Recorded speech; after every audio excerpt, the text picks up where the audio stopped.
Welcome back sa ating channel.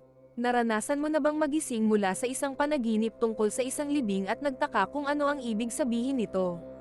Hindi ka nag-iisa. Ang mga panaginip tungkol sa libing ay maaaring misteryoso at nakakabagabag, pero kadalasan, may dala itong malalim na mga simbolikong kahulugan. Sa video na ito, susuriin natin ang interpretasyon ng panaginip at aalamin ang top 9 na panaginip tungkol sa mga libing. Mula sa mga emosyon na nararanasan mo hanggang sa mga taong nakikita mo. Bawat elemento ng mga panaginip na ito ay maaaring magbigay ng malalim na pananaw sa iyong subconscious mind. Ang mga panaginip tungkol sa libing ay maaaring sumagisag sa pagtatapos ng isang mahalagang bagay sa iyong buhay, isang pagbabago, o kahit mga hindi natatapos na emosyon. Pero ano nga ba talaga ang ibig sabihin ng mga panaginip na ito para sa iyo? Manatili kayo at ating tuklasin ang mga nakatagong mensahe sa likod ng mga pinakakaraniwang panaginip tungkol sa libing at kung ano ang maaaring ibig sabihin nito. Bago tayo magsimula, huwag kalimutang i-click ang subscribe button at pindutin ang bell icon para hindi nyo makaligtaan ang mga susunod naming video tungkol sa interpretasyon ng mga panaginip at marami pang iba. Ngayon, simulan na natin ang paglalakbay na ito at alamin ang top 9 na panaginip tungkol sa mga libing. Panaginip na dumadalaw sa sariling libing. Ang panaginip na dumadalaw sa sarili mong libing ay maaaring magpakita ng malalim na introspeksyon at pagbabago. Ito ay maaaring sumagisag sa pagtatapos ng luma at pagbubukas ng bagong yugto ng buhay. Ito rin ay maaaring tanda ng pangangailangan na bitawan ang mga ugali o pag-uugali na hindi na nakakatulong sa iyong paglago. Ang pagdalo sa sarili mong libing ay maaaring sumagisag sa kamatayan ng dating sarili at muling pagsilang. Ito ay bahagi ng proseso ng pagiging individual, kung saan pinagsasama-sama ang iba't ibang aspeto ng sarili upang maging mas buo at balanseng tao.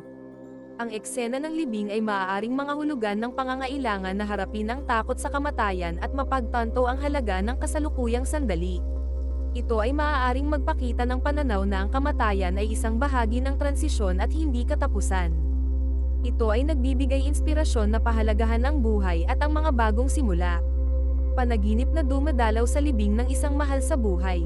Ang panaginip na dumadalaw sa libing ng isang mahal sa buhay, lalo na kung sila ay buhay pa, ay maaaring magpakita ng mga nakatagong takot sa pagkawala ng taong iyon o mga hindi nalulutas na isyu sa inyong relasyon.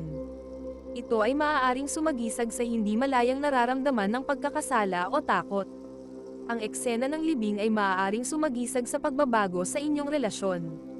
Maaaring may pangangailangan na bitawan ang mga lumang sama ng loob o pag-angkop sa bagong aktibidad ng inyong relasyon.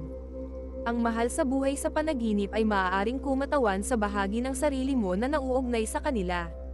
Ang pagdalo sa kanilang libing ay maaaring tanda ng pangangailangan na tanggapin ang mga katangiang iyon sa sarili mo. Panaginip na dumadalaw sa libing ng isang hindi kilalang tao. Ang panaginip na dumadalaw sa libing ng isang hindi kilalang tao ay maaaring magpakita ng mga hindi pa natutuklasang aspeto ng sarili. Ito ay maaaring sumagisag sa mga natatagong takot o alaala na lumilitaw sa kamalayan. Ang hindi kilalang tao ay maaaring kumatawan sa iyong shadow self o mga bahagi ng sarili na iyong itinatakwil o tinatanggihan. Ang pagdalo sa kanilang libing ay isang hakbang sa proseso ng pagiging individual, kung saan kinikilala at isinama ang mga bahaging ito ng sarili upang maging mas buo at balanseng tao. Panaginip na dumadalaw sa libing sa isang di pamilyar na lugar. Ang panaginip na dumadalaw sa libing sa isang di pamilyar na lugar ay maaaring sumagisag sa pakiramdam ng hindi pagkakaangkop o harapin ang mga bagong hamon. Ito ay maaaring sumagisag sa mga takot sa pagbabago at hindi pamilyar na mga bagay. Ito ay maaaring kumatawan sa paglalakbay sa walang malay na bahagi ng isipan, kung saan hinaharap ang mga natatagong aspeto ng sarili. Panaginip na dumadalaw sa maraming libing. Ang panaginip na dumadalaw sa maraming libing ay maaaring magpakita ng panahon ng malaking pagbabago o pagkawala sa iyong buhay. Ito ay maaaring sumagisag sa naipon na mga kalungkutan, takot, o hindi nalulutas na mga issue. Ang pagdalo sa maraming libing ay maaaring tanda ng pangangailangan na bitawan ang maraming lumang aspeto ng sarili. Ito ay bahagi ng mas malaking proseso ng pagiging individual. Panaginip na dumadalaw sa libing ng kilalang kamag-anak. Ang panaginip na dumadalaw sa libing ng kilalang kamag-anak ay maaaring sumagisag sa malalim na emosyon para sa pamilya. Ito ay maaaring sumagisag sa mga hindi malayang nararamdaman o mga hindi nalulutas na isyu kaugnay sa kamag-anak na nasa panaginip mo. Ang eksena ng libing ay maaaring sumagisag sa pagtatapos ng isang partikular na yugto sa iyong relasyon sa kamag-anak. Maaaring kailangan mong bitawan ng mga lumang ugali o sama ng loob na nakaapekto sa inyong ugnayan. Panaginip na dumadalaw sa libing ng kaibigan. Ang panaginip na dumadalaw sa libing ng kaibigan ay maaaring magpakita ng malalim na koneksyon at mga nakatagong alalahanin sa inyong relasyon ng pagkakaibigan. Ito ay maaaring sumagisag sa takot na mawala ang pagkakaibigan, mga hindi nalulutas na sigalot, o pangangailangang bitawan ang mga lumang hinanakit. Ang eksena ng libing ay maaaring sumagisag sa transisyon sa iyong pagkakaibigan. Maaaring kailangan mong harapin ang mga isyu upang mapanatili ang inyong relasyon. Panaginip na dumadalaw sa libing ng kaaway. Ang panaginip na dumadalaw sa libing ng kaaway ay maaaring magpakita ng pangangailangang lutasin ang mga sigalot at negatibong emosyon. Ito ay maaaring sumagisag sa pagtatapos ng galit o takot at pagnanais na magkaayos. Ang eksena ng libing ay maaaring sumagisag sa pagkilala at pagtanggap ng mga aspeto ng sarili na iyong tinatanggihan, na makakatulong sa personal na paglago. Panaginip na muling inuulit ang libing ng isang tao na namatay na.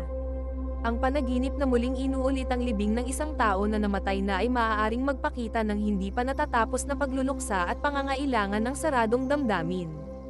Ito ay maaaring sumagisag sa mga hindi pa natatapos na damdamin o isyu kaugnay sa yumaong tao. Ang eksena ng libing ay maaaring sumagisag sa pangangailangang muling pag-aralan ang kalungkutan at makahanap ng mas malalim na closure. Ito ay maaaring sumagisag sa pangangailangang isama ang mga aral at katangian ng yumaong tao sa iyong buhay. Ang mga karagdagang panaginip tungkol sa pagdalo sa mga libing, maging ito man ay ang mga kilalang kamag-anak, kaibigan, kaaway, o muling inuulit ang libing ng isang tao na patay na, ay may malalim na simbolikong kahulugan na kaugnay sa mga relasyon, emosyon, at personal na paglago. Ang bawat panaginip ay nagbibigay ng pagkakataon para sa introspeksyon at pagpapagaling, na tumutulong sa iyo na harapin ang mga isyu sa iyong panloob at panlabas na mundo. Kung nagustuhan mo ang video na ito, pakibigyan ito ng thumbs up. Malaki ang maitutulong nito sa channel. At kung bago ka dito o hindi ka pa nakakapag-subscribe, pindutin na ang subscribe button at ang bell icon para hindi ka mahuli sa aming pinakabagong Dream Explorations. Pwede ka ring magbahagi ng iyong sariling mga karanasan sa panaginip sa comment sa ibaba. Gusto kong marinig ang mga panaginip na naranasan mo at kung ano sa tingin mo ang ibig sabihin ng mga ito. Salamat sa panonood. Hanggang sa susunod, tandaan na patuloy na mangarap at tuklasin ang kalaliman ng iyong subconscious. Ingat, at naway mapuno ng hiwaga at karunungan ang iyong mga panaginip.